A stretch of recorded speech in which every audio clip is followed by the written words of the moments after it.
है ना, कोई आवाज़ नहीं होती, कोई शोर शराबा नहीं होता, कोई फ्रिक्शन नहीं होता, और स्पीड होती है उसकी कितनी 600 किलोमीटर प्रति घंटा। दिखा दूँ आप लोगों को जापान की वो ट्रेन है ना।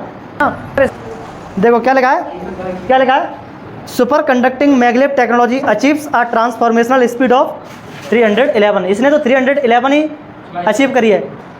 अभी एनर्जी का संकट ये समझ लो कि देश दुनिया में बहुत ज़्यादा है ना। लोग एनर्जी बना रहे हैं, तो कोयला ही एक सबसे बड़ा रिसोर्सेस है जिसके द्वारा एनर्जी बनाई जा रही है पूरी दुनिया भर के देशों में।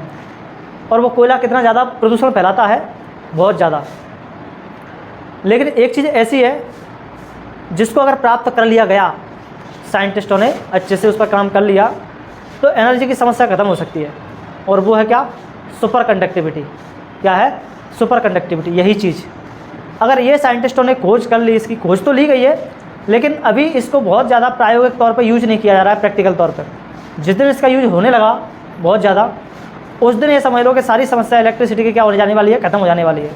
इसमें क्या होता है, कुछ पदार्थ, कुछ मैटर्स ऐसे होते हैं, कुछ मटेरियल्स ऐसे होते हैं जिनका अगर टेम्परेचर क्रिटिकल टेम्परेचर से भी नीचे ले जाएं, तो उस पदार्थ में अगर हमने एक बार करंट फ्लो करा दी, उसके बाद तुम करंट का सोर्स भले ही वहाँ से हटा लो, मतलब जैसे बैटरी से करंट फ्लो कराई हमने उसमें, अब बैटरी को तुम भले ही रिमूव कर दो, अब उसमें करंट परमानेंट क्या होती रहेगी, बहती रहेगी, परमानेंट बहती रहेगी बिना किसी सोर्स के।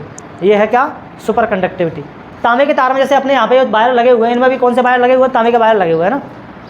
जब इनमें करंट फ्लो करती है तो ये तार क्या होते हैं, गर्म होते हैं। क्या होते हैं, गर्म होते हैं, जिसमें गर्म होने में, हीट होने में एनर्जी का क्या होता है, बहुत ज़्यादा लॉस होता है। सोचो अगर इस तार को अपन इतना ठंडा कर दें, इतना ठंडा कर दें, इतना ठंडा कर दें, तो उसका टेम्परेचर क्रिटिकल टेम्परेचर से कहाँ चला जाए, नीचे चला जाए। तो अब अगर इस तार में हम करंट फ्लो कराएंगे, तो अब इसमें बिल्कुल भी करंट का, एनर्जी का लॉस नहीं होगा, है ना, और ये तार बिल्कुल भी हीट नहीं होगा अगर इसको हमने सुपर कंडक्टर बना दिया तो। बस कुछ मटेरियल्स ऐसे हैं जिनका टेम्परेचर कितना कर दिया जाए, क्रिटिकल टेम्परेचर से नीचे कर दिया जाए, यानी कि लगभग 0 केल्विन के आसपास कर दिया जाए, ठीक है, तो उस समय इलेक्ट्रॉन्स जो हैं वो एक दूसरे से जुड़ के चलते हैं। इस तरह से एक इलेक्ट्रॉन ये रहा, और इसी से दूसरा इलेक्ट्रॉन जुड़ा हुआ है, इसी से तीसरा इलेक्ट्रॉन जुड़ा हुआ है, ये आपस में जुड़ जाते हैं। दो के क्या बना लेते हैं, पेयर बना लेते हैं। और जब दो के पेयर बनाते हैं तो ये आपस में टकरा नहीं पाते हैं, और टकरा नहीं पाते हैं तो इसी चीज़ को अपन कह देते हैं क्या, कि सुपर कंडक्टिविटी होगी। क्या, ऐसी कंडीशन में इलेक्ट्रिसिटी बिना रुके, बिना किसी ऊर्जा हानि के, एनर्जी लॉस के, कंटिन्यू इसमें इलेक्ट्रिसिटी क्या होती रहती है, लाइट यानी कि बिजली फ्लो करती रहती है ना। और एक सुपर कंडक्टर में अगर एक बार तुमने इलेक्ट्रिसिटी फ्लो करा दी, तो हज़ारों सालों तक बिना किसी रिसोर्स के, बिना किसी बैटरी के, है ना, बिना किसी लाइट के, उसमें लाइट क्या होती रहती है, चलती रहती है ना, लाइट उसमें फ्लो होती रहती है हज़ारों सालों तक। कैसे पता चला कि ऐसा होता है, तो कि कोई चीज़ ऐसा कर सकती है, कोई चीज़ ऐसा सुपर कंडक्टर हो सकता है ना। नाम ही क्या है उसका, सुपर कंडक्टर। कंडक्टर है लेकिन कैसा है, सुपर है, अति चालक है, चालक है लेकिन अति हो जाती है उसमें। ऐसा 1911 तो इस व्यक्ति ने क्या किया, मरकरी ली यानी कि पारा लिया, और इसका टेम्परेचर कितना कर दिया, 4.2 केल्विन कर दिया। और इसने देखा कि इसका टेम्परेचर, इसका जो रेजिस्टेंस है वो अचानक से क्या हो गया है, 0 हो गया है। क्या हो गया है, 0, ठीक है। तो इसके इसी प्रयास से यहीं से कंडक्टिविटी की क्या हो जाती है, शुरुआत हो जाती है, यानी कि सुपर चालकता की, अति चालकता की क्या हो जाती है, शुरुआत हो जाती है ना।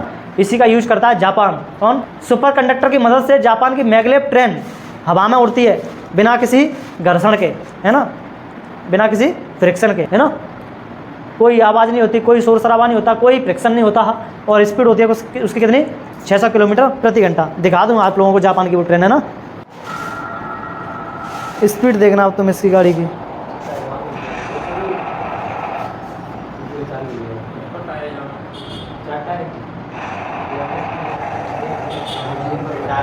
देख टायर हवा में हो गए उसके, अपने आप चले जाते हैं हवा में जी। देख 100, 200, 300। देखो क्या लिखा है, क्या लिखा है, super conducting maglev technology achieves a transformational speed of 311। इसने तो 311 ही अचीव करी है, लेकिन जापान की ट्रेन है, मैग्लेव ट्रेन है, 600 किलोमीटर की स्पीड क्या कर गई हैं, प्रति घंटे प्राप्त कर गई हैं, इसी टेक्नोलॉजी की मदद से, सुपर कंडक्टिंग की मदद है ना। ऐसा यूज करते हैं अपन किसमें, जो सुपर कंप्यूटर बनाते हैं ना, सुपर कंप्यूटर में हम इस फिनोमिना का यूज करते हैं।